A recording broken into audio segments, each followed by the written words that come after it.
मुळात आता भाजपचे प्रवक्ते आमचे मित्र आदरणीय गणेशराव खनकर यांनी जे सांगितलं की त्याच पुराव्यांच्या आधारे, त्याच तपासाच्या आधारे, त्याच खटल्यामध्ये सरकारनं बाजू मांडून त्यावेळी आरोपींना मृत्यूदंड आणि जन्मठेपेची शिक्षा सुनावलेली आहे.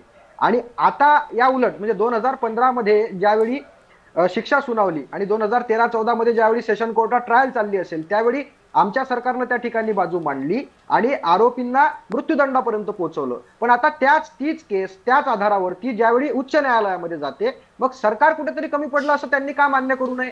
ते आता ओरडून ओरडून सांगत आहेत की आरोपींनी नेटाने बाजू मांडली. अहो, सरकारची सुद्धा आरोपींच्या विरोधात तुम्ही कुठेतरी कमी पडले हे का मान्य करत नाही?